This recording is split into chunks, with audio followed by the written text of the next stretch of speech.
Yes, welcome along to our Upping The Ante Cheltenham Festival preview in association with Bet365 with David Jennings and Gavin Lynch, counting down to the 2022 Cheltenham Festival.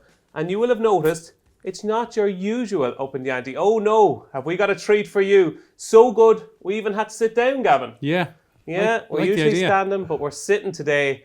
And look at this panel we have for you today. We have got the legend of racing, that is Pat Cooney from our sponsors, Bet365. Great to have you over, Pat. Yeah, absolutely. Thoroughly enjoyed it. Nice flight. They looked after me and great to be here. How is the preview night circuit going?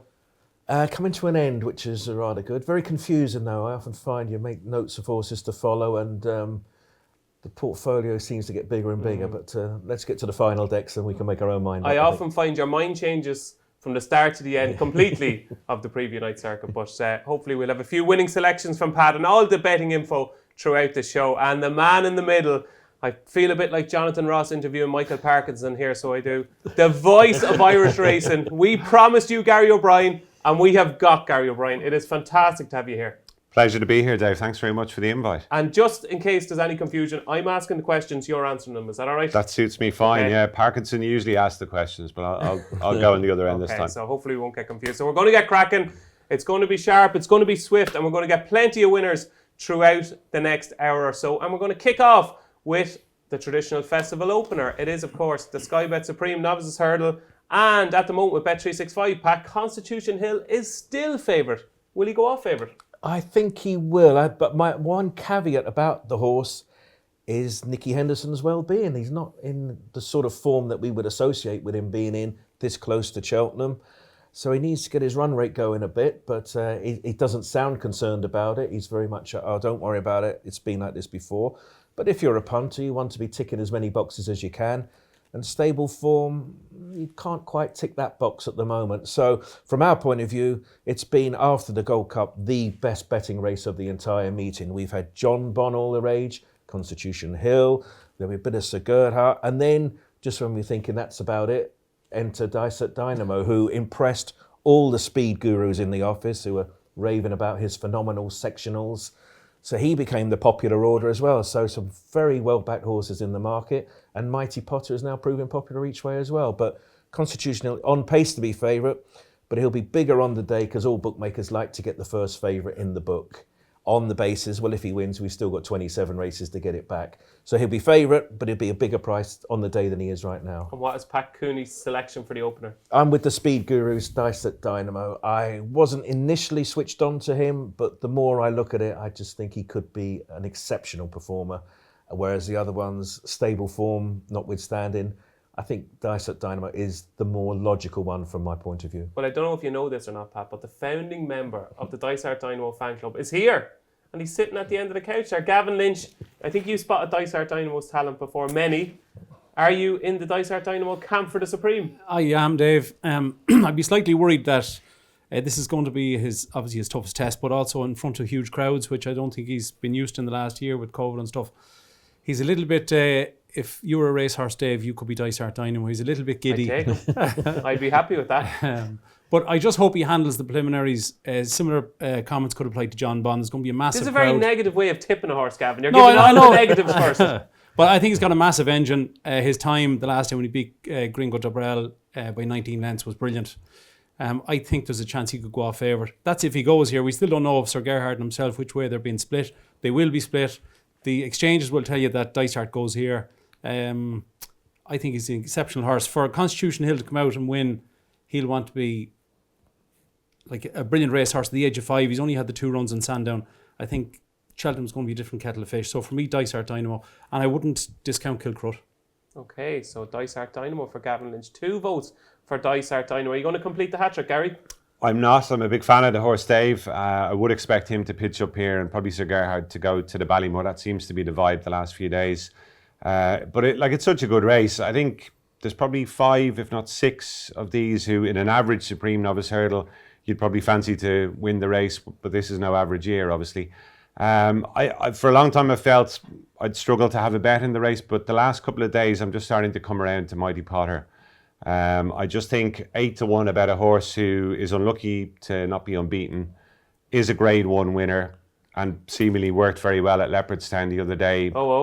I think there are lots of pluses for him. There'll be extra places on the day as well. I'm sure there'll be at least 4 places, and I can't see him out of the top 4 if I'm entirely honest. And I think he's still about 8-1 as I speak here. So I think that's the way I'm going to play it. I'm very respectful of the top of the market. I mean, they're all good horses. Dysart Dynamo looked an absolute weapon at Punchestown, didn't he?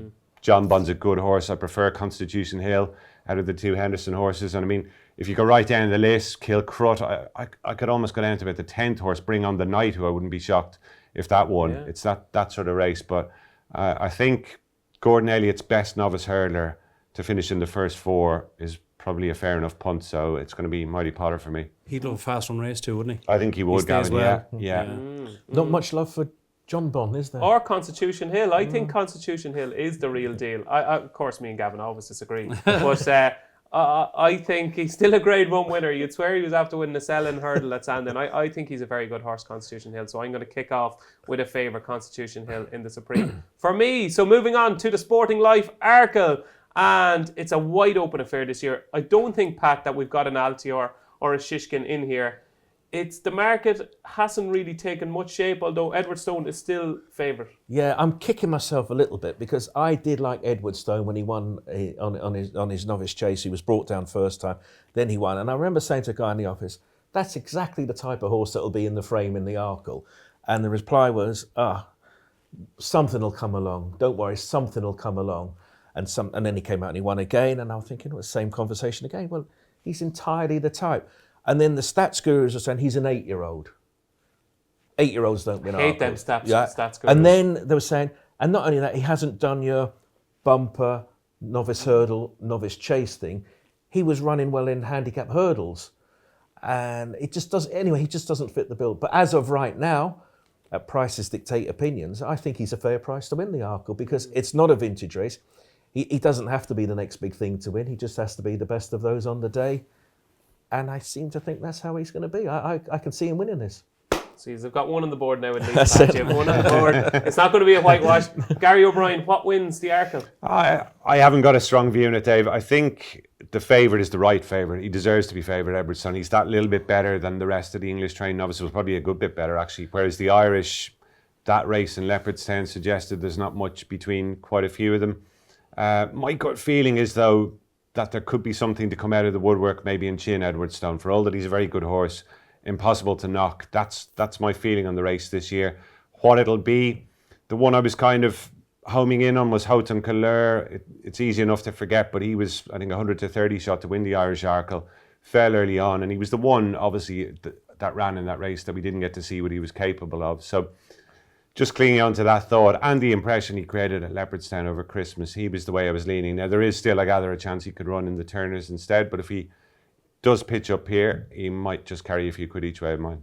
That's hot on colours for Gary O'Brien. Gavin, of course, this is the race where I think your greatest ante-post selection was supposed to run. Sorry to bring it up again. Fernie Hollow tipped up at 10-1, am I right, earlier on in the series? I think so. Look, I'd appreciate it was meant to go chasing, and then he didn't. Fernie Hollow was going to be a short price favourite in this. So they're both out. I think it's not the greatest arc we've ever seen. And none of these were a Grade 1 hurdler, say last year, the year before. So I just think in the Supreme, there's 8 hurdles to jump. In the Arkle, there's 13 fences.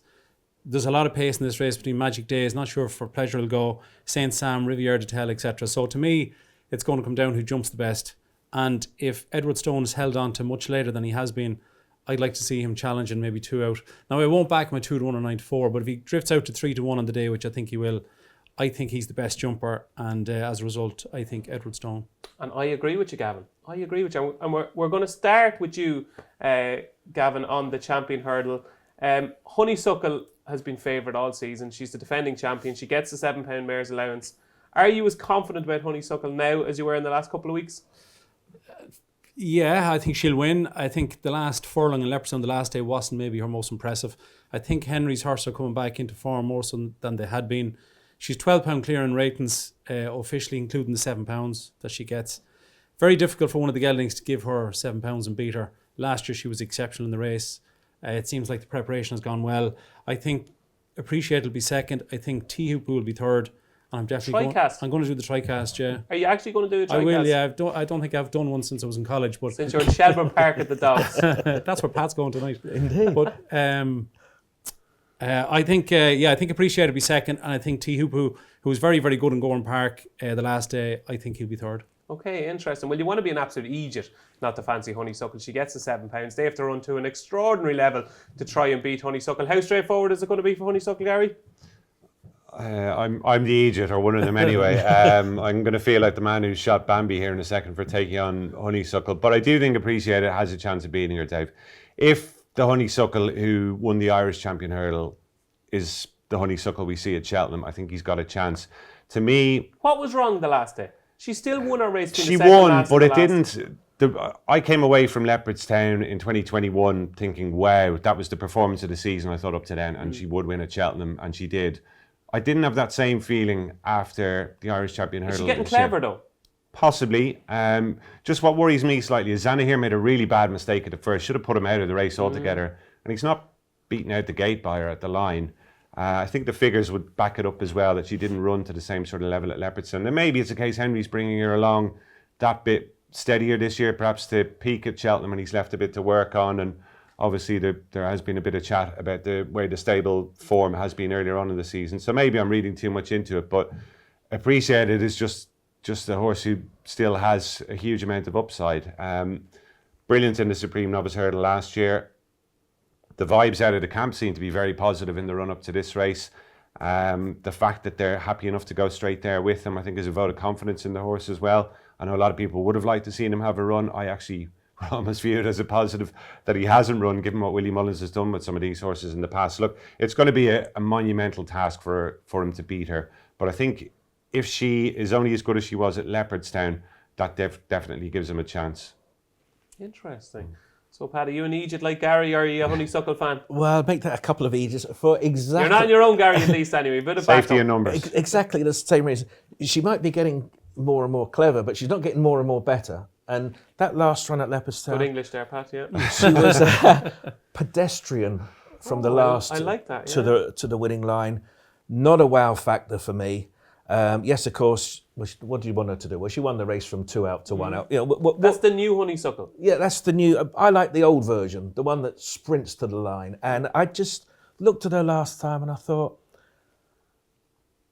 I'm an ABH. Anything but Honeysuckle. And when you work on the bookmaking side of things, you don't need too much encouragement to get them beat at their prices. You're asking people to back her a 2 on. I put the caveat, what is she, 14 out of 14? We've tried to get her beat many, many times with plausible theories.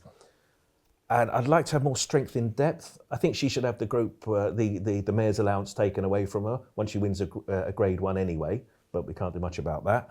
The £7 allowance is gold dust. There just wasn't enough last time out for me. Okay. So she's beatable. And I thought maybe Appreciate, or it could be one of those finishes in stunned silence in the grandstand. Esport Dallin again. Yeah. Dave, I was just going to say, I think if Honeysuckle wins and it comes into that winner's enclosure on the Tuesday, the massive crowd, I think it'll just... And you'll be there. I will. You will be there. I'll be saying, well done, Rachel. Well done, Rachel. So we've got 2 votes for Honeysuckle from myself and Gavin, and 2 votes from the Egypts here beside me, who we got in for the day. What were we thinking? Honeysuckle gets beaten in the Champion Hurdle according to Pat Cooney and Gary O'Brien. Moving on to the Close Brothers Mares Hurdle, the final grade 1 on the opening day of the Cheltenham Festival. And if you thought the Champion Hurdle was cut and dried with Honeysuckle, this is certainly not the case, Pat. This is going to be one of the more open betting heats on the opening day. Yeah, Tell Me Something Girl continues to be popular in the market. Again, it's probably been just about one of the lightest betting races that we've had of the meeting. I think it hasn't quite caught on in the bettors' imagination. So there's not been a great deal of clues. One we've picked up recently is Mrs. Milner from an each-way angle. And I get that. That's one of half a dozen with a similar type of chance. So maybe Mrs. Milner, I could honour the each-way money around for her. She wouldn't have to improve a great deal to be bang there at the finish. But I'm looking for more clues in this race, and we haven't seen too many thus far. Gary, I was down with Gordon for an interview, the big read on Sunday in the Racing Post by the paper. And I did a preview night with Gordon and Noel Moran and a couple of others from the Elliott stable on Wednesday night. And out of all the horses they mentioned throughout the night, Queensbrook was the one that I came away going, they're not even contemplating defeat. Gordon said to me that he would be shocked, flabbergasted, just devastated if she didn't reverse form with Burning Victory. They think they've left a bit to work on from Punchestown. What do you make of Queensbrook? I think she's got a big chance. She's been a big buzzer, hasn't she, in the market for the last 7-10 days. To me, that's the only thing not to like about her now, Dave, is the price. I obviously respect what Gordon has told you there, but just on what she's achieved, I think 6-1 or there, that she might even be a little bit shorter now, is probably... Is the value gone? That's my feeling about it, yeah. I think she could be a big player. I definitely fancy her to reverse the Punchestown form of Burning Victory. Burning Victory had the run of it from the front that day, the sharp inside track at Punchestown. I think Queensbrook, fair enough, this is a sharp enough track too, but I think Queensbrook will be a lot better than she was at Punchestown as well. That looked like it was very much a means to an end. I would expect her to be involved. The Mullins camp seemed very keen on Stormy Ireland out of there. She's already won at Cheltenham this season.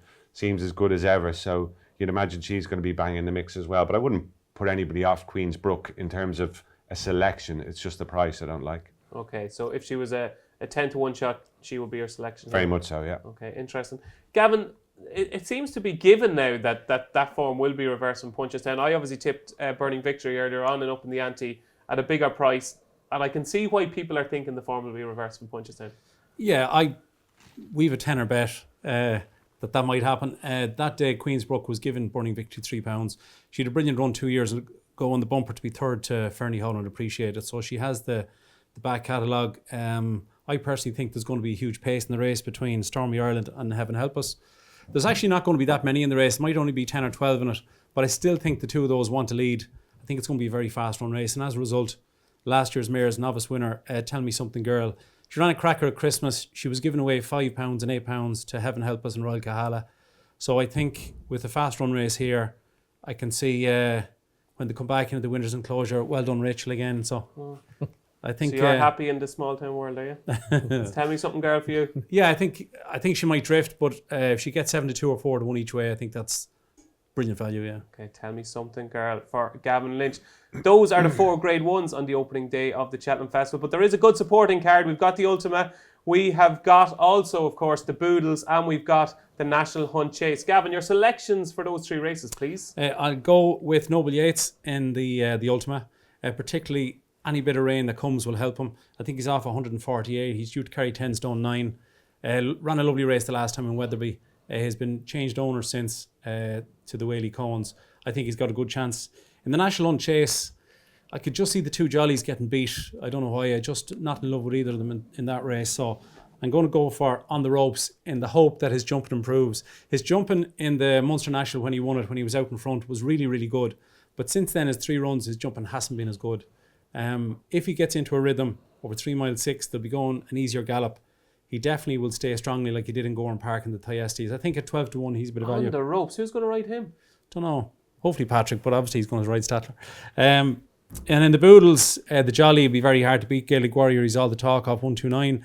This time next year he'll certainly be a stone higher, but has he the experience to cope with the hustle and bustle of that race? Over that trip as well, I'd be a bit worried about the trip for Gaelic Warrior. Yeah, I watched his race in Otay and he stayed on very strongly, so he certainly will stay. I thought Dr. Brown Bear at 14-1, that would have a chance. Change a yard. He's definitely getting in because 22 can run. He's number 21 on the list. He's in off 125. I think Darrell Keefe was on a preview panel with him last week, and he had a bit of a smile on his face when he spoke about him. So I think Darrell's always smiling, nice guy. He is an each way chance, but I think maybe Noble Yates and the Ultima is the best of those. Gary, the 3 races on the sporting card on Tuesday? Yeah, I think the first thing I'd say about the Ultima, Dave, is that it's a very strong Irish challenge for this year. This is usually a home banker on the coupon, to put it like that, whereas this time around, I think nearly half the field could be Irish trains. The one who really stood out to me was Schoolboy Hours for your man Noel Meade down at the bottom there. Won the Paddy Power at Leopardstown. That form has been boosted several times since then.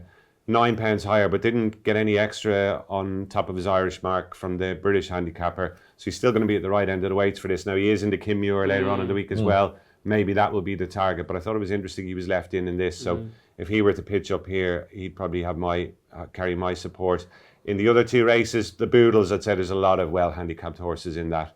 The Tide Turns would just about be a tentative pick for me, but it would be no more than that. And I thought Run Wild Fred was a worthy favourite, or he mightn't even be favourite now in the last, but I think he'll take a fair bit of beating in the National Hunt Chase. Okay, I think you're wrong, but we'll come to that later on in the show. Pat? I agree with Gavin with Noble Yates. I think the jockey booking implies that that he's a horse that's going to be worth following for the rest of the season. The Boodles, like everyone, I'm just fascinated with this Gaelic Warrior. I think at his current price, you've more reasons to be against him than with him. I do like the tide turns. He was fourth to Hoopu, who may well have won the champion hurdle an hour and a half earlier, of course. One we have laid that I think would be remiss of me not to mention in the Boodles is HMS Seahorse. Ollie Murphy. Yeah, so that's an interesting angle. Oh, no, Paul Nolan. Sorry. Paul Nolan, Paul Nolan.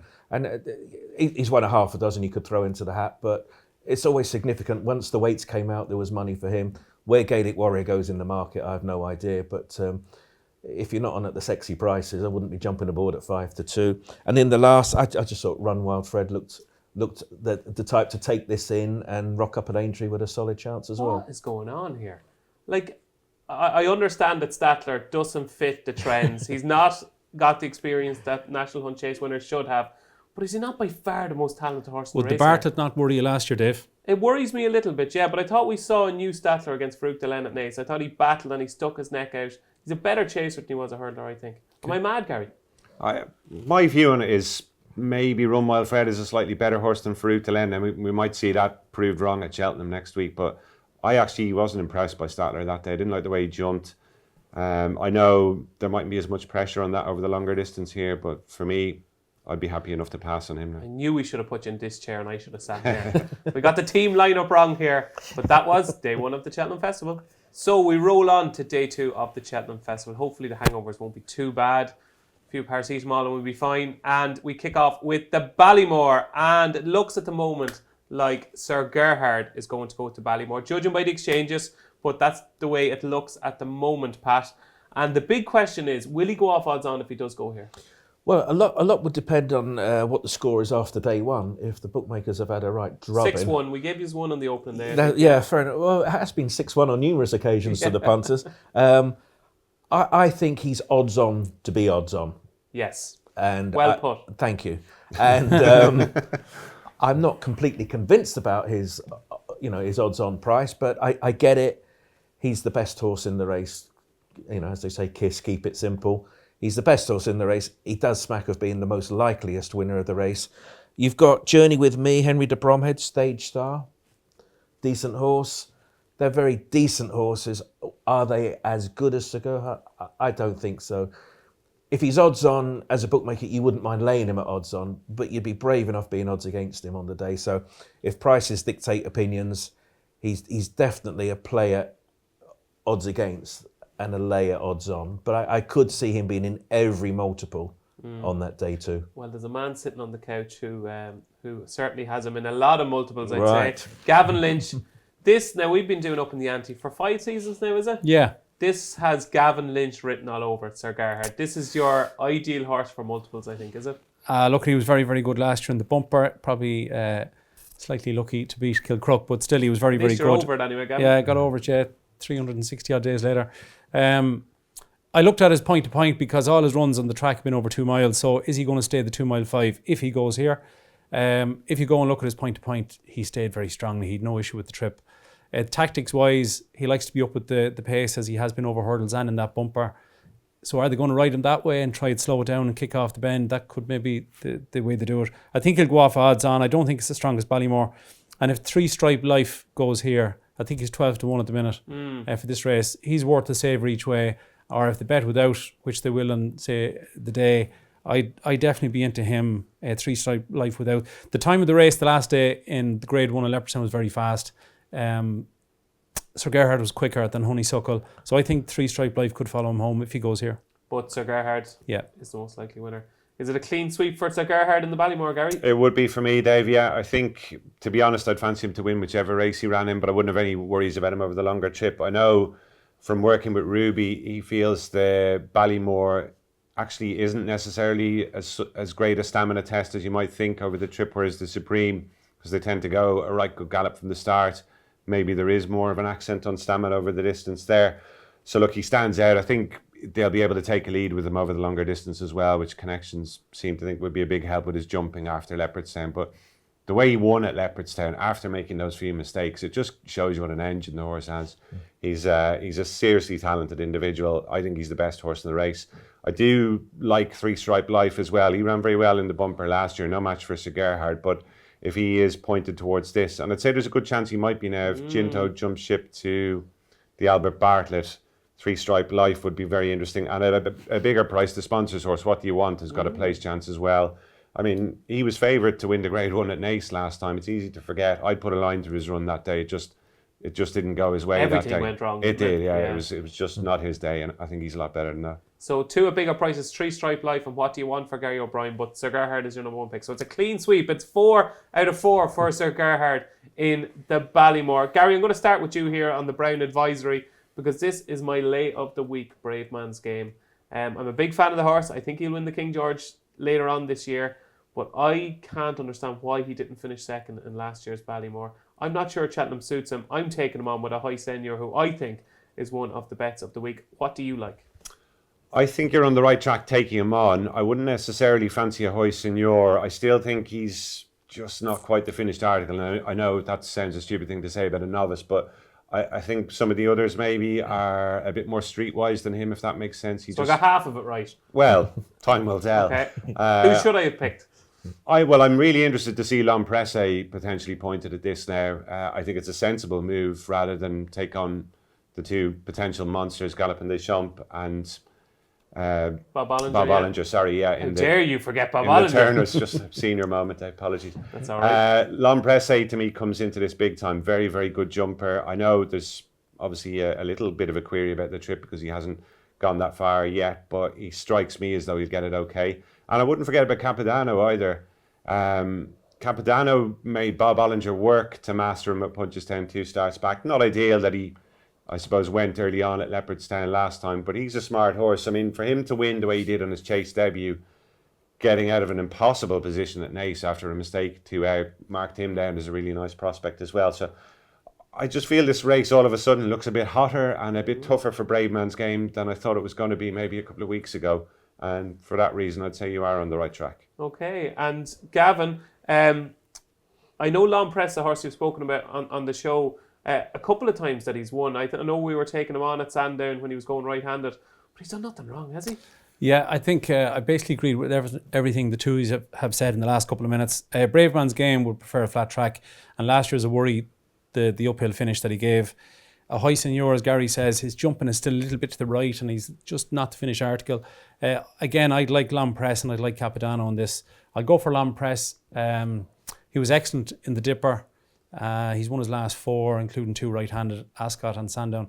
But I just was very impressed with the Dipper. He seems more of a finished article, as we said, than a high senior. I think Capodanno, he had a fall the last day, but still to run behind Bob, and how he won a Naas, we'll never know. So he's a very, very good horse. So I'd have it between Capodanno and L'Impresse, but I'll go for L'Impresse. So we shouldn't be surprised.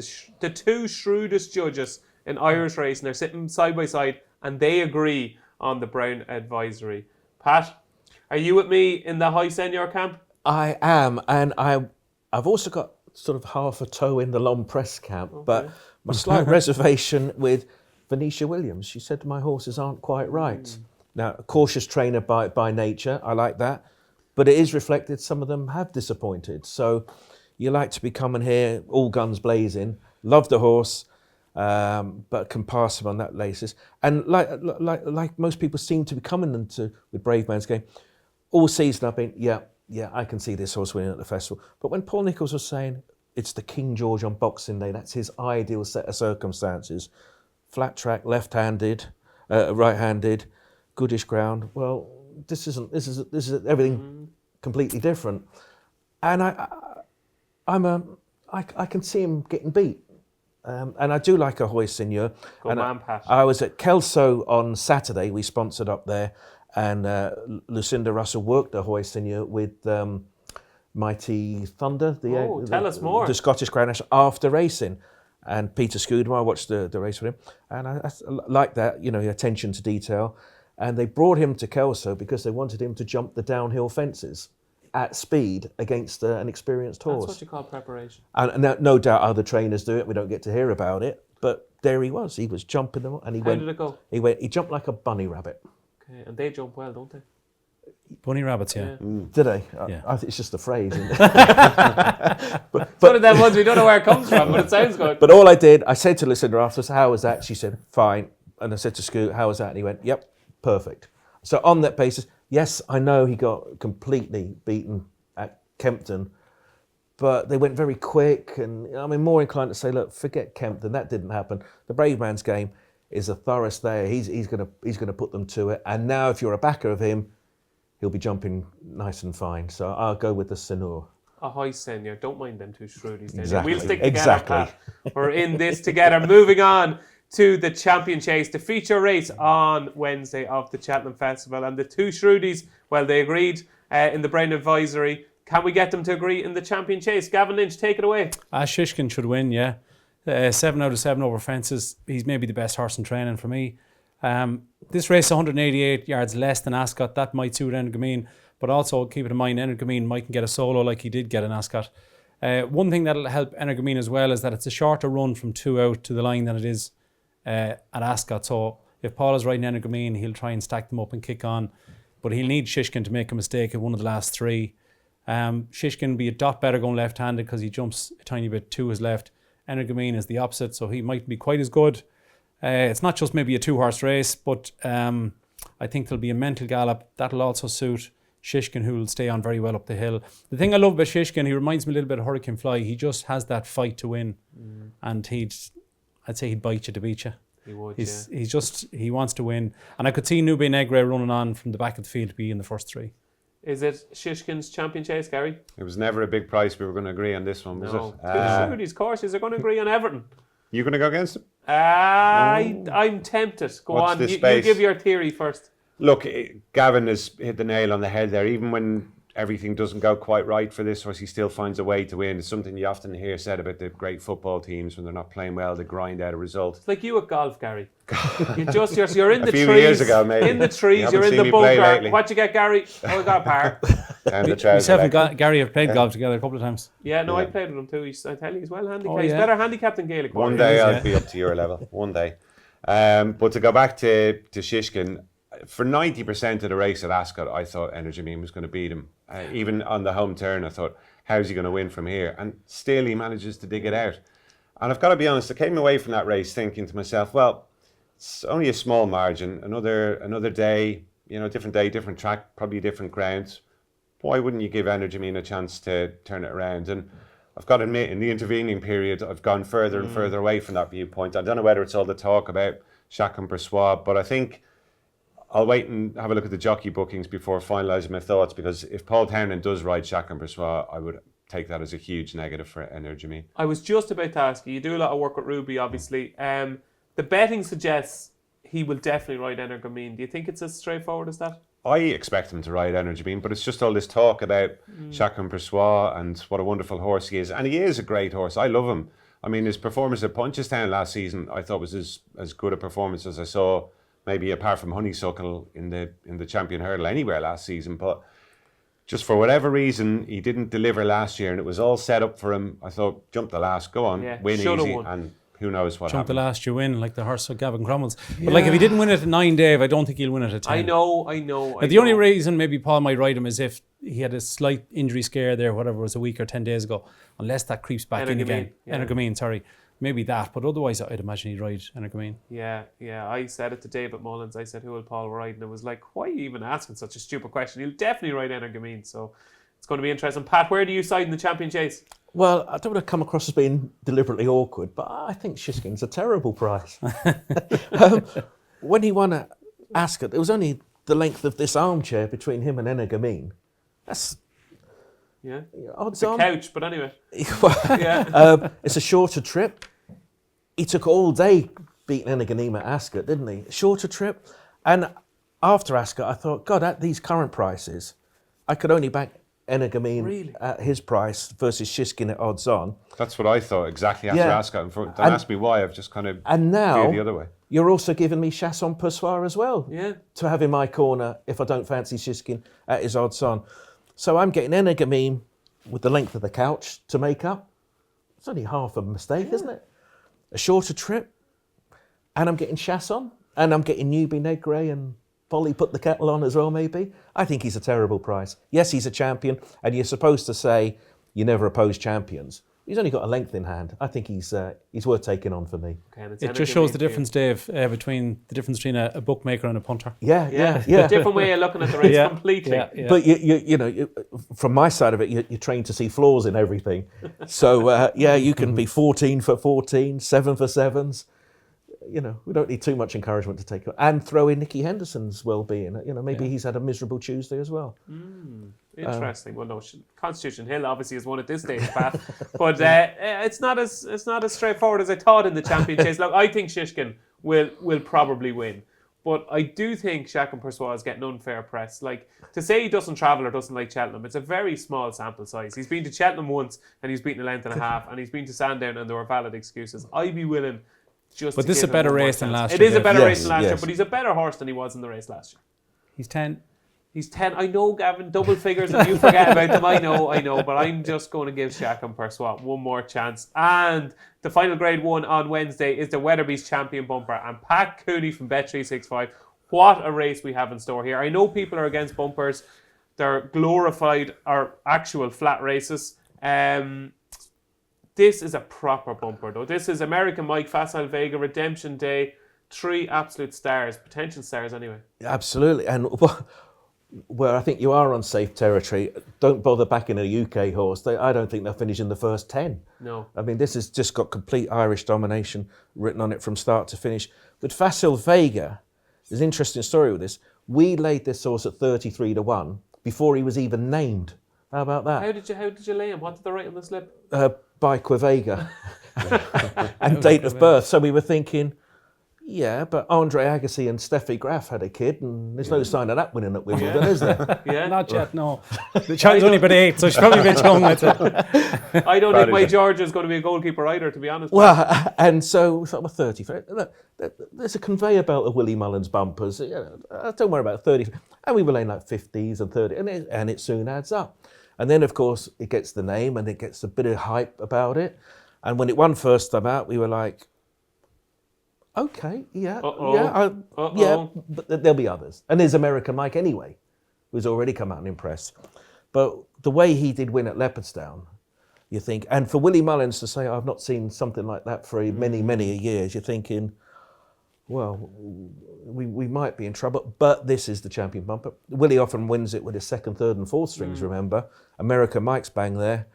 So is Facile Vega one of your worst losers of the week? As an individual race-by-race result, that's our biggest loser. Wow, Facile Vega. Yeah, so we'd like to have the last 6 months again, as far as he's concerned. Yeah. But as I say, if Agassi and Steffi Graf's kid can't win Wimbledon, then it's not automatic, is it? What price is Steffi's child to win Wimbledon? One for after the show. Yeah, 50s each way. Yeah. So how will he go in the market? I suppose he'll drift, won't he? Because it's such a deep old race, isn't it? And it'd be very interesting to see how the market settles down. If we've laid Facile Vega at sexy prices, all the other firms have laid them. So, of course, bookmakers, they're going to go there with no ante-post position. So I would imagine he'd be odds against for sure. Gary O'Brien, is Pat Cooney going to be still in a job next Thursday morning? Are Bet365 going to be cleaned out? Will Facile Vega do the business? I'd say there's a fair chance they will. Have you any lawns to mow for Pat or next week, or a few odd jobs around the house? I'm definitely not on it. I can juggle. I know I'm in amongst a few American Mike fans here, Dave, and don't get me wrong, I think American Mike's a smashing prospect. In actual fact, if you ask me about longer term, I'd rate him every bit as good a long-term prospect as Facile Vega, if that makes sense.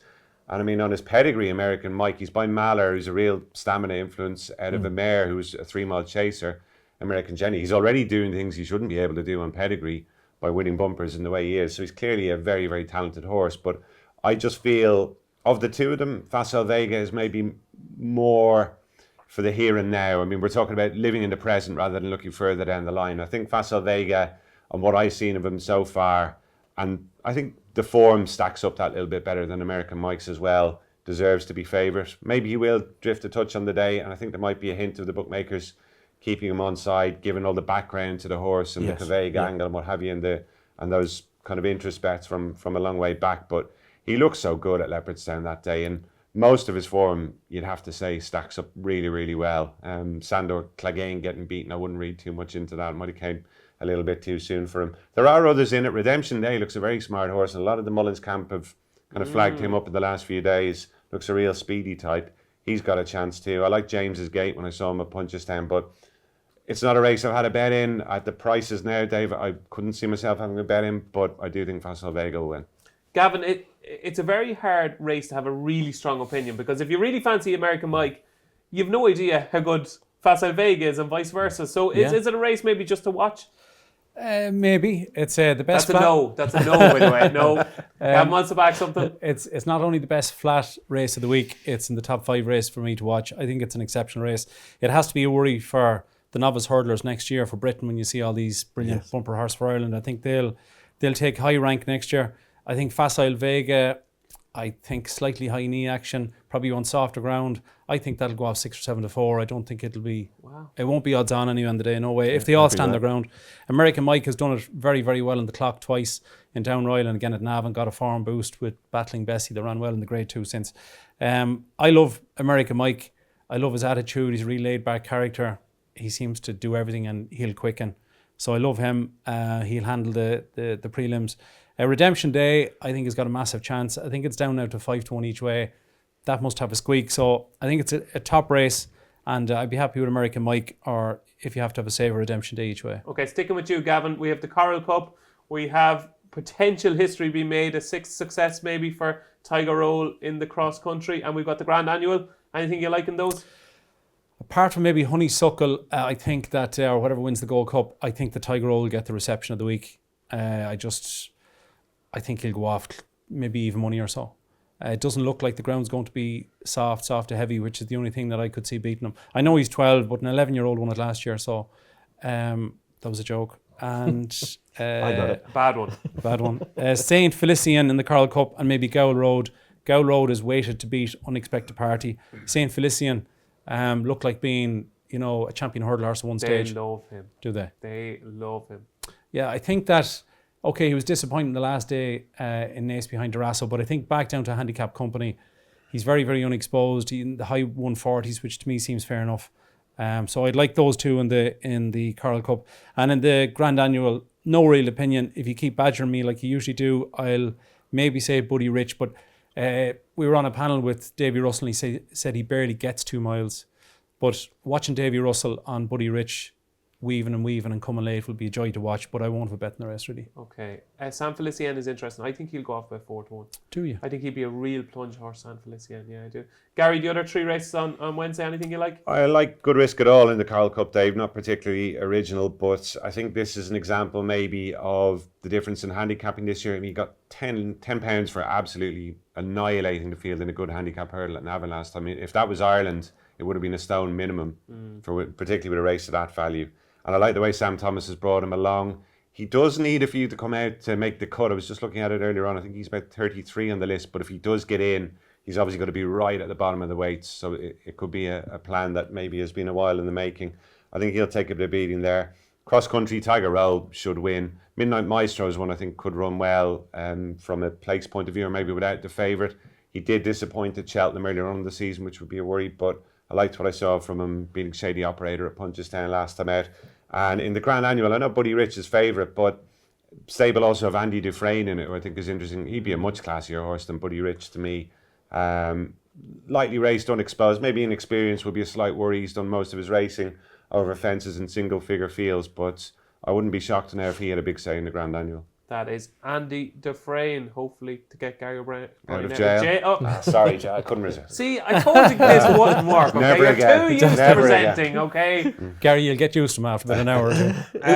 It went better in rehearsal, didn't it? Yeah. Pat, the 3 races that we haven't spoken about? Well, I'd say with the Coral Cup, don't be in any rush to have a bet. Wait for the day. There'll be loads and loads of places. I mean, I'm sure some firms will be minimum of first 6 places. Not a lot wrong with Unexpected Party for the Skeltons, the sort of type that would go well in it. I started off trying to be against Tiger Roll. I'm thinking, no, you're just being too clever. Don't do it to yourself, You're Pat, you're trying to be just too clever. Nobody likes a smart horse. Well, I know that now. But he's by elimination, isn't he? And he rocks up and he wins. There is an interesting run in the Grand Annual. And we laid a few quid yesterday, actually, so it's quite a hot one. Amarillo Sky of Colin and Joe Tizard's. Tom Siegel in the Racing Post, very sweet on him. Yes. So he's got that tipping line profile, and I think he is one that will shorten up. And the Tizards, they know how to train winners at Cheltenham. They haven't had a stellar couple of seasons, maybe, but he looked pretty good last time out. And he's in the. If I got him in the raffle, I'd be okay. You'd be happy enough with that? Yeah. Yeah, okay. Capron for me in the Coral Cup, Tiger Roll obviously in the cross country, and I'm a Time White fan in the Grand Annual. That was day 2. Now, if you're doing anything else at 1:30 on Thursday, you should be ashamed of yourself, because the clash of the season happens at 1:30. It is the Turners Novice Chase. It is Bob Ollinger against Galloping the Champs. We all thought, Gavin, that we'd have to wait maybe till next year's Gold Cup or Ryanair for this clash to happen, but it's happening on Thursday at 1:30. It's decision time. Which camp are you in? Are you Bob or are you Galloping? I was going to say, it's lucky the race is at 1:30, that people aren't going out for their lunch at 3 o'clock or 3:30 to watch this race, that it is actually at lunchtime for people that are working. But I can't decide, Dave. I think, No, don't give no, me I'll give you a selection in a second, but I just think if the two of them go off even money, there's going to be 4 or 5 in the race. You don't have to have a bet. If the two of them went off even money, would you back both? I probably wouldn't, Dave. Maybe each way. Come on, no, which side are you veering? Maybe Galloping, but tomorrow I'll probably say Bob. I don't know. Is it that close? It is that close I think it is that close. Bob was amazing last year in the Ballymore. People are crabbing his jumping. In Goran Park, you could crab it a small bit. The last time Punchestown, his jumping was fine. Yeah, I agree. Okay, he's not gaining lengths at it, but he's steady as a rock. Galloping's jumping at Christmas was good. He was electric. He blew the roof off the place. His jumping the last day, he was a bit guessy. He lunged at 1 or 2. He was very brave. Is he going to get a solo in front? He probably will if it's only 4 or 5 in it. So maybe Galloping, but like, no matter who wins, I'll be actually cheering them, if you know what I mean. Yeah, it's a proper horse race. You know, whoever wins, I'll be just going brilliant. This is the novice equivalent of the Clarence House, isn't it, between Shishkin and Energamine? This is going to be a crack. Yeah, now whether either of them will stay the 3 mile 2 of a Gold Cup, I'd have serious doubts about both of them staying. Maybe they will, but it's just a question mark. They have the ability, they have the gears, they certainly have the talent, etc. But just, will they win a Gold Cup? Maybe, maybe not. But who's going to win this year? Don't know, but just can't wait to see it. Gary, if viewers were betwixt and between trying to decide between them, they're no more confident after listening to Gavin. Can you sway them in the right direction? I don't know that I necessarily want to sway anyone, Dave. I mean, I'm a huge fan of both horses. I think most people probably watching this would be as well. And I mean, coming away from Cheltenham last year, if someone had said to me that I would be fancying something to beat Bob Ollinger for a novice chase 12 months on, I'd have probably thought they were half mad. But this horse has just looked so good in his 2 starts so far. And he's run, obviously, taking on better calibre of opposition than Bob Ollinger, but he's run to a serious level in both of them as well. And I know some people have made the point that he didn't quite get to the level of Bob Ollinger over hurdles. Well, that's true, but he was only kind of getting going around this time last year, wasn't he? There was a couple of hiccups in his novice hurdle season. I think we only saw what he was capable of in the Martin Pipe and then in the Grade 1 at Punchestown. So look, based on what I've seen of them over fences so far, I think marginal preference has to go to Galloping the Champ. And the other thing I'd mention is, how much of a vote of confidence is it in this horse from the Mullins camp that they are running him here? Yeah. I mean, they could have run him in the other race and he would have been a red-hot favourite and probably would have won. They're happy to take on Bob Ollinger, and to me, that hint should be taken. So Gavin is, kind of on the fence. Gary is off the fence a little bit. Are you completely off the fence here, Pat? Yeah, I've no doubt on this one. Lovely, that's what we like. A bit of decisiveness, Pat. And if only the two of them turn up, that'll suit me. I don't want to watch, the other 5 stragglers. That's how steeplechasing began, isn't it? Yeah. Wouldn't it be sexy if there were just the 2 runners? No, I'd hate it. One of them falls at the first. Yeah, I'd hate it. Well, Take back the Cheltenham in November, Pat. I was at Haydock when Brave Man's Game won over fences and Bob Ollinger made his chasing debut. Brave Man's Game was a machine. Just round of applause. You were clapping him halfway up the running. When Bob Ollinger made his chase debut, you were all, ooh. And he has only had 2 runs over fences. Okay, he's been over hundreds, I'm sure, at home. Better hurdler, yep, that's fine, I'll give you that. But Galloping, when he won at Leopardstown, that was one of you were getting up off the armchair and you were clapping him from fence to fence. And like that, why would you want to take on Bob Ollinger? Unless you knew what you had. Galloping for me. Galloping for you. Well, lads, you're entitled to your opinion, but you're all wrong. Because Bob Ollinger, he schooled brilliantly, and you saw him in Navan, didn't you? I did, but You know binoculars, I know, but I only saw him jump 2 fences in the straight day. But the one thing I would say is that was the day with lowest sun, and they weren't able to jump the fences down the back. And I think in an ideal world, they would have preferred to jump those, because one of them is downhill, and maybe it would have just been a bit more productive. But the two I did see him jump, he jumped them very well, in fairness. okay, it's I going to just hope, Dave, that the two of them jump well and they both finish. Yes. That's all we want. And if Bob comes out down the outside to join them two out, well, you're just going to have the best minute of your life watching them. Absolutely. I hope Anne-Marie isn't watching. So there you go. It's going to be brilliant. No matter what happens, it's going to be tremendously enjoyable, but it will be far more enjoyable for me anyway if Bob Ollinger wins the Turners. Moving on to the second grade one of the day on Thursday, it is the Ryanair Chase, and it's all about Allaho, Pat. It certainly is. And if you cast your mind back to 12 months ago at this meeting, out of all the 28 winners that week, he was by far the most dazzling performance, wasn't he? And anyone who saw that win would think, well, I suppose he'll rock up again the following year if he gets an injury-free campaign. And I suppose he'll win it again, won't he?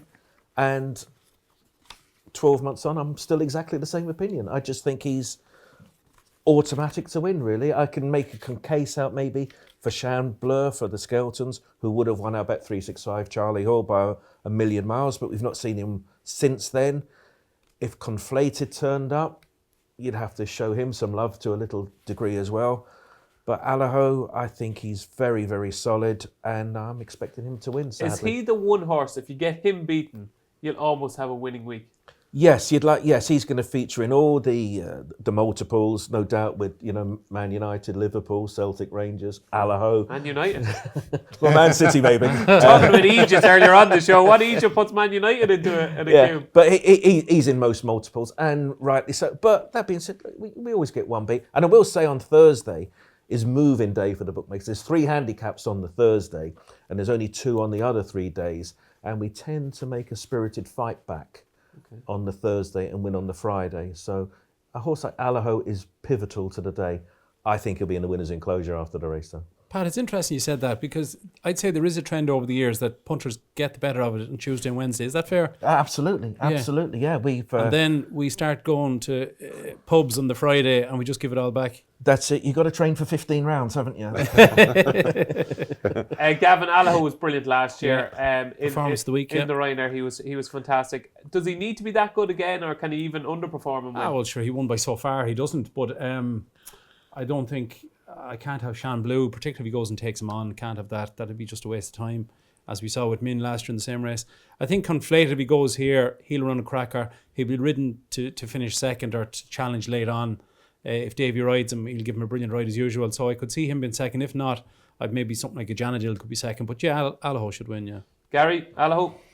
Allaho to win, Dave. I mean, he battered them into submission from very, very early on last year, and you're looking at the lineup this time around. Where is the opposition going to come from? Janadil, for me, might be the one to pick up the pieces. He was second to him in the John Durkin earlier on in the season. I actually hope Conflated doesn't run in this. I mean, I wouldn't give him any chance. I think Allaho would get him out of his comfort zone earlier on. I mean, we'll talk more about him when we get to the Gold Cup, but he's beaten the horse that won the Gold Cup last year. Surely you have a go at the Gold Cup, don't you? Yeah. As I say, I wouldn't give him any chance against Allaho, even if he does run here. So Allaho to win. Janadil maybe next best. Okay, interesting. So it's 4 votes for Allaho. I agree. I think Janadil, I could see him running a big race at a double figure price. Could perhaps pick up some of the pieces. The feature race on day 3 is, of course, the Stayers Hurdle. And at the moment, Pat, Flooring Porter is favoured. He's the defending champion. Is he likely to win? We're on our 4th different favourite for the race since we started betting them. We had, what did we have? Classical Dream, Time Hill, Champ, Flooring Porter. It's that kind of a race. Then he can throw in Paisley Park. Is he an accident waiting to happen? Will it just be a day when he just doesn't race? If he lines up, I think everyone will be their fingers on the buzzer. If he does get off on levels, then he's be a player. I can find negatives about the front 5 in the market, definitely. Classical Dream, explained last time. Champ, didn't wow you last time. And Time Hill, okay, he's solid, but not overly sexy. I have a feeling you're leading up to something big here. And I can just see... He's getting the favourites beaten again. And Flooring Porter, I respect him, but I thought Classical's a better horse than Flooring Porter. And, so where did you end up well, on this mystery tour? I've actually had therapy for this thought, and I feel ashamed of myself for still thinking I might be on the right track. Liz Nagar Oscar each way, former winner of the race. Yeah, I know. But he's running okay, and He's putting me off here, make me laugh. Brilliant point. Go on. I don't sense a stampede of people joining on the bandwagon with me. Smashed in the market as we speak, man. But what I just think is, I can give you reasons why none of the front five I can give win. you a few why Liz Nagar Oscar can win. You probably could, and I was even throwing in the likes of Thomas Darby, which is probably even worse. Really, you've lost the plot now. He's a talented horse. You'd want each way first fours and stuff, but I would rather be playing them at 40 and 50 No, I can each see way. your point. I can actually see your point. I'm only joking. But I suspect a lot needs to happen for me to be back in the winner of the race. Are you in Cheltenham on Thursday? Yes. Well, Pat, if Liz Nagar Oscar wins, right, we're going for pints, and I'll buy every one of them, right? And we go for dinner in Cheltenham. We might even go to the 21 Club. I'll pay in for you, okay? Dave, I'm flying home Wednesday night. If Liz Nagar Oscar wins, I'll fly back out Thursday evening to go with Pat. Liz Nagar Oscar, can he do it for Pat Cooney? Gary, Liz Nagar Oscar, 2 votes? I don't know how to follow that. No, not 2 votes for Liz Nagar Oscar. I'm afraid you won't be too surprised to hear. Look, I'll probably be accused of putting on the green tinted specs here rather than the normal ones, but I thought the best race I've seen in this division this season was the Leopardstown one, Classical Dream and Flooring Porter. I thought that was a hell of a race, and I thought Flooring Porter was the moral winner of it. What happened at the start, it's well documented at this stage, but to lose that amount of ground to a horse who then went a hell of a gallop up front, Classical Dream, never let up all the way around, nothing else ever threatened to remotely get involved. And I actually thought going to the last he had a chance of pegging him back. Couldn't quite manage it in the end, but I thought that was some run from Flooring Porter. So particularly with Classical Dream getting beaten at Gowran Park since then, I think Flooring Porter deserves to be favoured. The worry is obviously his temperament, and the crowds are back this year, and we know he is a bit of a fizz bomb, so he could blow his lid before the race gets underway. He could obviously take off in the early part of the race and blow his chance as well. So they're the things you have to factor in. But I think on what they've all done this season, he deserves to be favoured. The English horses, Time Hill is a pretty solid horse. I think he won't be too far away. Champ, it's very hard to get out of your head that he couldn't beat Paisley Park after what happened to Paisley Park at the start last time. So look, that would be enough for me to pass him over. I think Royal Kahala, it looks as though she's going to run here now. She's got a lot to find on the figures now from the Gowran Park win, but it was her first go at 3 miles, and I think now that she's proven herself over that distance and looked as though she actually needed every yard of it that day, I think she can produce a career best at Cheltenham and get into the shake-up. Whether she'd be good enough to win, I don't know, but I think she could run a place at an each-way price. Royal Kahala for Gary O'Brien. A terrific mare. And she is improving. She's very good in the Galmoy, of course. Gavin Lynch, the final say on the stairs hurdle. I'm going to go for Liz Nagar Oscar there. I know, contagious. I'm not. But Pat makes a valid point that if you're going to set up a heavy metal band that were horses, Flooring Porter, Classical Dream, Time Hill, Champ and Paisley Park, they could... Some bag of tricks there. Yeah, they'd be some crack. You wouldn't get home at all. No, you never know. You'd be out all night partying. I'd be against Champ and Paisley Park simply because they're both 10-year-olds. So that's that. No. Can't happen. We were at preview night and Ruby Walsh made a brilliant point about the stairs hurdle. They walk around the bend in front of the best made enclosure for at least a furlong. And as they start, the slight downhill of the first furlong or two, how is Paul Tennant going to restrain Classical Dream is the question. He wants to. Danny wants to, who's riding Flooring Porter. But will it happen? You also have in the first furlong, what's Paisley Park going to do? Is he going to jump off or not? So of any race of the 28, the first furlong on the stairs will decide a huge amount. I like Flooring Porter. He's only 7. Time Hill and Classical Dream are both 8. So he's got an age advantage. Since they changed the tactics on him, he has to go left-handed, as we saw a punch down. He has to go left-handed. And since he's made the running, his stats are through the roof. Like he's brilliant. He was unlucky at Christmas in what was a super race with Classical Dream. He did very well. So just if he gets a solo, I think he's a very underrated horse. He won this race very easily last year. So I think he could drift to 4-1 if he does. That's excellent value. Flooring Port for me, Dave. Flooring Porter, a confident vote from Gavin Lynch. The rest of the card on Thursday, Gavin, what do you like? I'll go for Bustleton if he shows up in the plate. I think he's got a nice rating. He's got an Irish rating of 137. Now, it looks like he got an £8 penalty to 145, but that's not quite correct because in England you get a £2 allowance for being a 5-year-old. So he's actually gone up £6 to 143. He ran a cracker in the Irish Arkle over 2 mile 1. His best form is over, say, 2.5. So I think if he steps up and trip, he's got a huge chance. I can't believe the negativity to Brandy Love. In the last few days, Dino Blue has been all the rage, but I think Brandy Love is a massive chance. She's a bit mad though, isn't she? Yeah, she is. Yeah. That's not a joke to her name, no. No, not at all. No, I tried to fit some of them in, but I'm not on this occasion. Gary made a good point the last day that, in Cheltenham, there's not a rail for maybe half of the race. But I went back and looked at the race in Naas that she won, and there wasn't a rail for half that either. So I think that should be okay. The last day in Ferryhouse, going right-handed didn't suit her. She jumped out to her left. I think, apart from, horses, a lot of horses have jumped out to the left and been fine. So I think she's going to be okay. I think she's out to 3-1. I think that's decent value. And the Kim Muir, I like Frontal Assault. He's in off the ceiling rating of 145. Rob James to claim 7. That brings him down to 138. I think he's got a massive chance. I think he'll drift as well. I think he's 5-1 at the minute, but I could see him drift. And Sorry de Burley, even though he's 10, would have a chance in the Pretemps. But Winter Fog, if he stays 3 mile, he's definitely well handicapped. Gary, Thursday, rest of the card? Yes, I'd be very keen on Sorry de Burley that Gavin mentioned there to make it 3 in the Pretemps. Dave, he is £4 higher, I think, than when he won it the last time. But Rob James, very valuable £7 claim, going to bring it back down to a very manageable mark. Rob James's reputation going into the Cheltenham Festival is sky high. Buy shares in this lad before the Cheltenham Festival. To me, and I can't imagine he's deteriorated too much in the interim. He was placed in the Stayers last year. He's had a quite enough warm up this time around, but got his qualifying run in at Warwick last time. I'd say he'll take serious beating in that. The plate, no real view. Is that Thursday? It is, yeah. No real view on that. And I thought the British had the upper hand in that. The Mare's Novice, Dino Blue really impressed me when she won at Clonmel, but I think Gavin's put it in a nutshell. She's a shocking price just purely on the form of that race. One run. Now she could be a superstar, but it's hard to believe she's like 2-1, 9-4. If she was 6 or 7-1, I'd say chance if you quid each way in her. But 9-4, 5-2. That's very skinny about her. I read your open letter to Dan Skelton in the paper about LA Bell. It didn't work, did it? Didn't work. I was going to say if it had, I'd give her a big shout. Is she going to go to Aintree? Yeah. I got a phone call from Dan Saturday morning. Yeah, no, it ended in good terms. Okay, that's good to hear. But, well, sure. No, he made a very valid point in fairness. And in fairness, I'd be a big fan of Dan. She'd be worth back in an Aintree, I think. I would have given her a big chance like you. She pitched up here. And the Kim Muir, I mean, there's 4 Irish horses I think could have a major say in this. Frontal Assault, obviously, has been all the rage with that man, Rob James, likely to ride him. Ain't That a Shame has got some really good form with top novice chasers. He's unexposed. I do have a little doubt about the distance for him.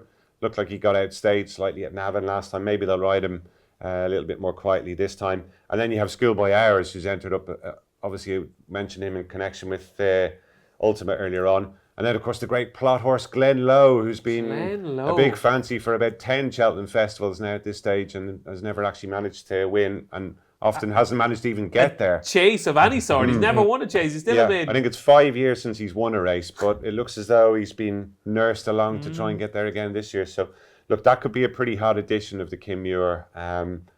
I'd almost stick with Schoolboy Hours, though, if he pitched up here. Yeah, big fan of Schoolboy Hours myself. Anything else from you, Pat? Well, in the Pretemps, I think most bookmakers will be running scared of Winter Fog, of Emmett Mullins. We've been on the wrong end of some of his well-backed horses. Question mark the trip, maybe. I like Fergal O'Brien's horse, Ala Philippe, in this race, who's got that typical, been aimed at this race, target. Paul Keeley's banker of the week. Yes, I see wisdom in that. And in the big eye catchers in that Warwick qualifier that day. Oh, weren't they just? Yes, absolutely. Sure. And that's the thing. That's what I couldn't understand. There were 6 or 7 runners in the UK Pretemps qualifiers. And in Ireland, there are 20 runner races. And they're only the first 6 qualify. And that day in Warwick, I think there was 7 in the top 6, as you know, qualified. So it was kind of like nearly... Yeah. So he was an eye catcher. In the plate, I keep with Fergal O'Brien. I thought Imperial Alcazar, he looks the type of horse. If someone said to you, oh, what won the power plate? I was too busy celebrating the Liz Nagar Oscar winnings. If someone said that to you. Well, there's new sponsors now. I think it's the Irish whiskey plate it is now. And if you said, oh, Imperial Alcazar won it, you'd go, oh, okay, thanks, Yeah, wouldn't you? You know, so he's one of those. You won't care, Pat. You'll be retired. I reckon you'll see him the on, whiskey already. I'd say on television, you'll see this guy being hoisted across the parade ring. It'll be him. The Mayor's Novice Hurdle, no real interest. It's been a very light betting race. I'm a different side of it in the Kimia. I love Frontal Assault. I just think this horse, he's won over 3 miles over hurdles. He's had 3 runs over fences, all over 2.5. Ideal profile. Gordon Elliott's won it before.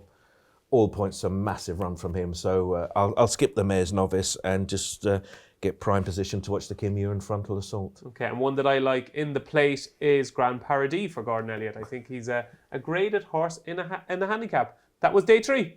We've made it. We've got to the 4th and final day of the Cheltenham Festival, and we know it kicks off with the JCB Triumph Hurdle, and it's quite a classy renewal this year. One of my strongest fancies of the week runs here in the shape of Vauban, who I thought was terrific at Leopardstown at the Dublin Racing Festival. Don't you dare try to put me off, Gary O'Brien.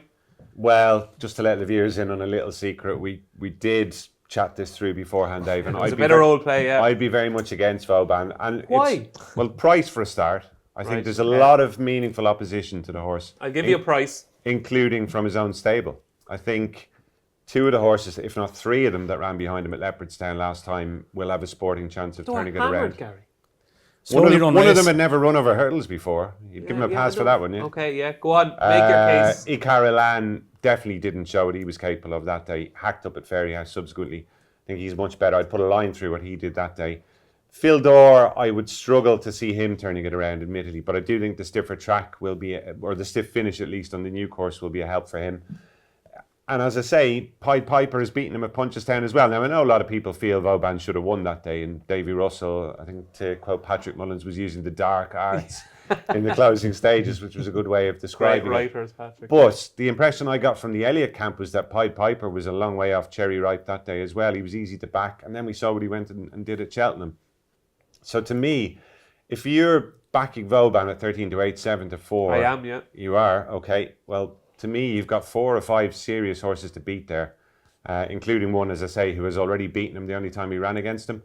But I kind of hinted at it there, Dave. To me, the fascinating horse is this Elete Tomp, who was thrown into a Grade 1 on his first ever run over hurdles, first run for Willie Mullins, and ran an extraordinary race to finish 3rd, was held up out the back. The front 2 obviously were ridden much more forward, flew home to be 3rd. And if you watch it, this is one thing Ruby always drums into me, which I've kind of cottoned on to.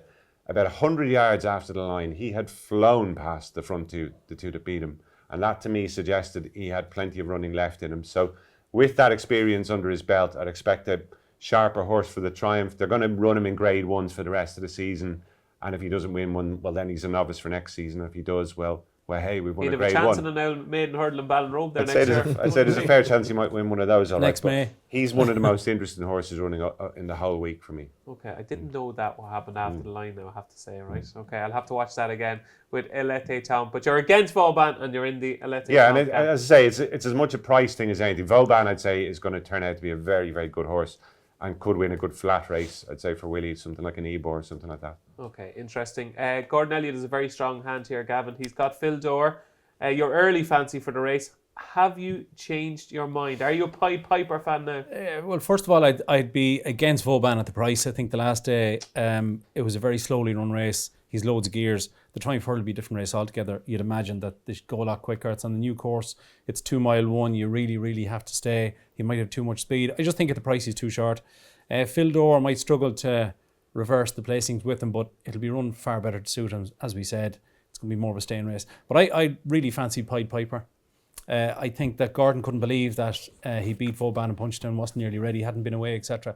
And the other thing I'll say is that day he was nearly in front before they turned in. And as you saw at Cheltenham the last day, that's not the way the horse wants to be ridden at all. Davy left him out the back in Cheltenham. It was a poor race, but the tactics seemed to suit him better. He travelled fantastically. That was the course and distance of the race. So he's been there, done that. I think, I don't see why Vauban is 13 to 8. And if Pied Piper, say 5 to 2, 3 to 1, I think Pied Piper would be the one for me, Dave, yeah. Pied Piper for Gavin Lynch in the Triumph Hurdle. Pat Cooney. Please tell me I've got some support here. I need you here now. Well, one thing I would say as a punter, let's hope we're all in front by the start of Friday, because We all agree on Friday afternoons are Unanimous agreement there, Pat. always, over the last 10, 12 years, been tremendous days results for bookmakers. We've been 2-0 down, 2-1 down, 3-0 down, and we've ended up winning on the meeting. So that you get some weird and wonderful results. The Albert Bartley, you can always pencil that in as being a wild race. And the Triumph Hurdle, they've been well back, the big two, Ban and Pied Piper. There's not much between them on form, nor on price, and I don't suppose there'll be much between them in the race. When Pied Piper did win at Cheltenham, I was just thinking, that's the Triumph Hurdle winner. But 7-4, 9-4, there's not a great deal of juice in them, is there? I think if it rains, and we haven't touched on the weather really, but if it was soft ground on the Friday, it's a bit of a stretch to think that. But Porticello each way of Gary Moore has got that sort of rock solid soft ground profile. But if I'm tossing the coin heads or tails, I'll take Pied Piper. Pied Piper, okay. Well, you still haven't convinced me. All three you tried. But I am staying loyal to Vauban in the Triumph Hurdle. The second grade one on the final day is the Albert Bartlett. And my strongest fancy of the week was in this, Gavin. Manila Crooner, until I got a phone call from Gordon Elliott on Wednesday to tell me that he had pulled a muscle. Devastation. He's out now. So does that mean the coast is clear for Hillcrest? Hillcrest, yeah. He's been very, very good. The giant that is Hillcrest. His jump of the last day, he's flicking out through his hurdles. I just maybe would have a slight worry that Haydock 3 or 4 weeks before Cheltenham, it's not an ideal prep. I think Ginto, if he goes here, will take a lot of beating. Won the Lawlers and Ace. Maybe the race hasn't worked out as well as we would hope, but he looks a stare. He had to make his own running that day. He'd be happy enough to sit second or third, come at the last. The Bartlett, just to tell you, the last 5 or 6 years, 14-1, 5-1, 50-1, 33-1, 16-1, 11-1. The man that's sitting over there, Pat, they're the kind of results he wants to get the bonus. And just go easy on the Fridays, Pat said. But the Bartlett's not an easy race. I like the nice guy. I thought he was good. 1-2 bumpers, won well the last day in a race over 2 mile 3 that's working out very well. If Paul Townend rides him, he's currently maybe 10-1 or something like that. He'll go off 5 or 6-1 just because of the connections. But nice guy to run well, but I think Ginto will win. Gary, I was a huge fan of Hillcrest, I have to say. I thought what he did at Haydock was extraordinary. He didn't jump particularly well, but he just looks like he galloped forever. We're on the same page with this one, Dave. Last we got there, Gary. And Took 4 days. I would have felt the same now, no disrespect, even if Manila Crooner was in the race. I actually think he's got more on his plate now if Ginto turns up here against him than Manila Crooner. Blasphemy. Well, Ginto's won a grade 1 after all. No, that's true. I think the trip might bring out the best in Ginto. But he's a lovely horse, isn't he, Hillcrest? French Holly is the horse who he reminds me of. Yes. Massive big horse. He can kick hurdles out of the way. It doesn't seem to stop him at all. No. I know they've been doing a bit of work on his jumping to try and make sure he doesn't kick too many of them. But even when he does, it doesn't seem to halt his stride and he just comes back on it. And everything stacks up about the win at Haydock last time. He powered away up the straight. The time compared to the other races on the day was so impressive. See where Green Book finished, like in the race. Yeah, who had won a decent handicap the time before. Maybe there might have been a slight query. It came a bit soon for Green Book, but I just love the way this fella goes about his business. And to me, whatever beats him is going to know all about it. I still prefer him to Ginto. I do like the nice guy as a horse as well, but it's a big jump up from what he's been doing, that maiden hurdle win at Naas and the 2 maidens. But you'd have to respect, obviously, if he's Willie's main hope for this. I'm sticking with Hillcrest though. Quick question, who do you think will go off Fav? Hillcrest. I think so. I think Ginto will go off favourite. Okay, so Jonathan Ross and Michael Parkinson finally agree on Hillcrest in the Albert Bartlett. Pat, where do you side in here? Well, anything goes in this race, as Gavin said. Some of these horses go for massive prices and win this race. And I actually like a horse here. And he's a Chester Cup winner on the flat, trained by Dermot Weld. I am a creature of habit. I always end up somehow or other back in Dermot Weld horses at the Cheltenham Festival. Falcon 8. Good ground horse. Stays very well. The master trainer Dermot Weld. Still a fair price. I wish he had more experience. But that's Dermot Weld's problem, not mine. He's a backable price. Double figures, that'll do me. I could see him running well for a long way. And if he won, everyone would go, wasn't that the Chester Cup winner on the flat a few seasons ago? And put up by price-wise Tom Siegel in the Racing There Post. you go. In his ante-post tipping column. Falcon 8 for Pat Cooney. So we'll move on to the big one. It is, of course, the Boodles Cheltenham Gold Cup, the feature race of the week. And Pat, at the moment is quite at the top of the market with Bet365. Yeah, and top of our liabilities, Protectorat. Who would have thought an English horse would be favourite to Well, win? I did a preview, and I'm sure people have watched it, with Paul Keeley on one side and Tom Siegel on the other, and both of them were so sweet on Protectorat. I couldn't believe it. Yeah, and he's only a 7-year-old. I don't know if that's good, bad, or indifferent. Good for Gavin. Gavin. Normally good, yeah. Okay, and I was at Aintree when he won it in terrible conditions. A lot of horses ran badly that day, and he was 16-1 immediately after the race. He's nowhere near that now.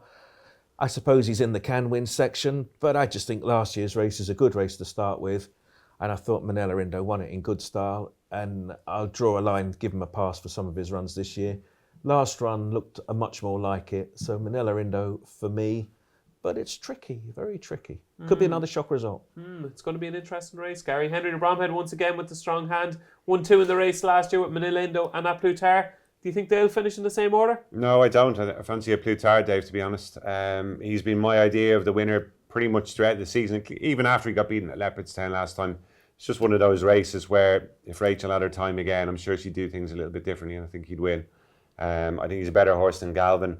I've heard one or two people question whether he truly stays the trip, but to me, he was closing the gap on the winner last year as they hit the line, and it was just jumping over those last few fences. He just wasn't as quick away from them as Manila Indo. But even though he got beaten last time, he's had a better preparation to me than Manila Indo has this time around.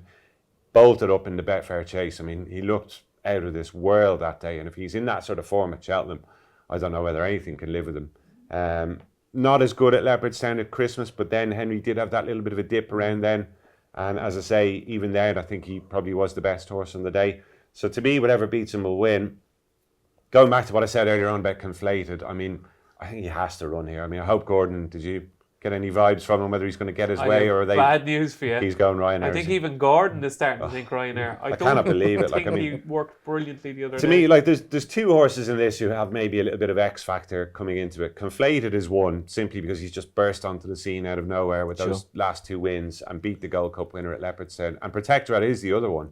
I mean, he looks superb in that win at Aintree. Fair enough, yeah, he's beaten a couple of horses who were maybe not quite the force of old, but it was the manner of his win. Yes. It was so impressive. I wouldn't put anybody off having a few quid on Protectorat, but I think overall A Plus Tard is the more solid option, so that's why I think he'll win. But I do hope Conflated gets his chance. I mean, looking at it from an owner's point of view, Michael O'Leary's won the Ryanair before, he's won the Gold Cup before. I mean, if they run him in what turns out to be the wrong race, what would it take, about a week or two to get over and not winning the Ryanair? How long would it take you to watch Manila Indo win the Gold Cup and think Conflated could have won that? Well, you said I wrote an open letter to Dan Skelton. You've just spoken I've done my best. I do no more. To Eddie and Michael O'Leary and Gordon Elliott. Run Conflated in the Gold Cup, says the voice of Irish racing, Gary O'Brien. But he will be completely ignored. An A Plus Tard fan in the Boodles Cheltenham Gold Cup, and we got off on the wrong foot, Gary. But we're finishing together, so we are. We're coming in together because I'm an A Plus Tard fan as well, especially with the forecast. Doesn't look like there's going to be a lot of rain. A nice bit of heat next week in the middle part of the week as well. So I think come Friday we could have decent ground, Gavin. So I'm in the A Plus Tard camp, or A Plus Tard, as Mikey Fogarty has christened them. What do you like in the Gold Cup, Gavin? Here's a question for you. Where's the pace going to come from in the Gold Cup? Santini, I'd say. Jesus. Conflated again. If he runs, he'd get his own way probably in front. Yeah. Yes, in the letter there. I wonder would Manila Indo maybe make it, but maybe not. So I don't think it's going to be a fast run Gold Cup like it has been over the years. I think Protectorat, it's going to be too keen. He was too keen the last day. A Plus Tard, beaten in the Ryanair, beaten last year. It's very hard to come back and win a Gold Cup, even though he's only an 8-year-old. If you use Kemboy as a gauge, his last two runs in Leopardstown, where he was just chinned by Gavin and just got up to win the previous season, Kemboy was basically the same distance away. So I think that's as good as A Plus Tard is. He's winning the Betfair Chase. I don't think he beat much. I know you like Roy. Second horse, a good horse. Needs real deep ground, but he's a good horse, Royal Pagani. So I'd be against A Plus Tard. I think Gavin has the habit of winning. It's a brilliant habit to have. I know Rachel decided to box in Davy at the bend, and jockeys do that, and Rachel likes doing that. But I still was surprised that Gavin was able to beat A Plus Tard in a slowly run race, which it was the last time. I think that the extra trip, as we saw in the National Hunt Chase last year, will suit Gavin. So for me, I think he's got a massive chance. As regards Conflated, yeah, I'd run him in the Gold Cup because there's only one Gold Cup. Good man. I know there's only one There's only one Ryanair. Ryanair as well. Yeah, but you know, I'd sooner have a horse. Head Walsh is open, is you never breed a horse to win a Ryanair Very or true. even a champion chase. It's always Yeah. a Gold Cup. Very true. But very true. Manel Indo will run a big race, but I'd go for Galvin. So you're almost namesake. You're sticking with Galvin. Yep. Yeah. So it's Galvin for Gavin in the Boodles Cheltenham Gold Cup. Sticking with you, Gavin. The best bets on the remainder of the card on Friday. I thought winged leaders an each way price of 5-1 must have a solid chance. I like Ellie May in the Mare's Chase. Concertista is lacking experience, only 2 runs over fences. Mount Ida, I think she's had 7 runs over fences, 6 of them are right-handed. 1 has gone left-handed where she ran in the Kim Muir, jumped very much to her right, looked beaten at halfway, etc. This is over 2.5 miles. That was 3 mile 2. The last time when she ran in Fairy House, over the last 3 fences against Ellie May, she did jump to her right again. So I think that's a huge worry for Mount Ida. So I like Ellie May. In the county hurdle, Top Bandit, watching Davy Russell on these hold-up types that have to be produced very, very late, to me is the thrill of the week. You're a big Davy Russell fan. Yeah, but if Davy is watching this show, his head won't fit through the gate in Cheltenham next week. I did get to sing a song with him there 10 days ago, so They're that a was good good. double act. Yeah. I've seen it, yeah. Recommend it. Yeah. We're available Top for- of the Pops was still on the go, you to be on it. We're available for weddings and bar mitzvahs, etc. I just about said that. Top Bandit has to be delivered very, very late. Same as Party Central, same as Buddy Rich. Watch Davy Russell on those 3, it'll be class. And I think if Stateman goes in the county hurdle, Willie has won it 4 times, I think, all with novices. The vibes seem to be very strong about Stateman, so I'd like him to beat Langerdan in the pipe. Willie might do it again in the pipe like last year. Excellent stuff. Thank you very much, Gavin. Gary, the sporting card on Friday? Top Bandit, who Gavin mentioned, there's a horse I really like, Dave, and I think big field, strongly run, handicap hurdle will suit him, but he is priced up pretty defensively now, and I think Connections might have left one behind him, not running him at Leopardstown at the Dublin Racing Festival. I thought he would have won there, and he's going to be meeting stronger opposition at Cheltenham. If the Devil's Coachman runs in that, I'd be interested in him. So he was taken out of the Coral Cup today, but I was very impressed by him in the Boyne Hurdle at Navan last time. That was over 2.5 admittedly, but he's not a slow horse. He's got a lot of form over shorter distances as well. Stiff finish at the county I think would suit him, so keep an eye out for him if he runs there. The Martin Pipe, Langerdan looks like he's been laid out for it again. I see he's not going to run in the Imperial Cup this time around, but just the worry for him is there another grade 1 horse lurking amongst the opposition there? I mean, State Man could be that horse. Hollow Games, there seems to be a lot of talk about him from the Elliott camp at the moment. He could easily have a big say there as well. So I'd be inclined to think, unfortunately for Dan Skelton and the crew, Langerdan might just come up a little bit short there again. And the Hunter Chase is not a race I've got a strong opinion on, but there does seem to be a huge amount of confidence in the Mullins camp about Billaway. He's going to be wearing cheek pieces, and they seem to think that'll help him in a big way. Pat, very quickly, your fancies in the remainder? County hurdle, I quite like West Cork for Dan Skelton, type of horse that would win a race like this. Billaway just got chinned in the race a year ago. The winner's not running. He was 13 lengths clear of the pack, so he's a solid claims. The mares, I quite like Ellie May. And in the lucky last, Chemical Energy, Gordon Elliott. Excellent. Hasn't run for 3 months. Looks as though he's got a good ground. I'm going to keep his handicap mark fresh profile. Excellent. That was day 4 of the Cheltenham Festival. So before we let you go here in this special episode of Upping The Ante, we're going to have our bankers and blowouts. The one horse that will win and the one horse that definitely won't win. So we're going to kick off, of course, being the negative soul that I am, Gavin. Your blowout for the week, the one favourite that you're taking on. I'm happy to take on a Plutard. I think it's a very, very open race. Couldn't win the Ryanair, couldn't win the Gold Cup last year. Not the profile for me. Gary? Well flagged up Vauban. I don't know whether I go so far as to say he definitely won't win, but I don't fancy him. And I think at the price, you've got 5-6 serious rivals running against him. If the voice of Irish racing doesn't fancy him, what chance have I got?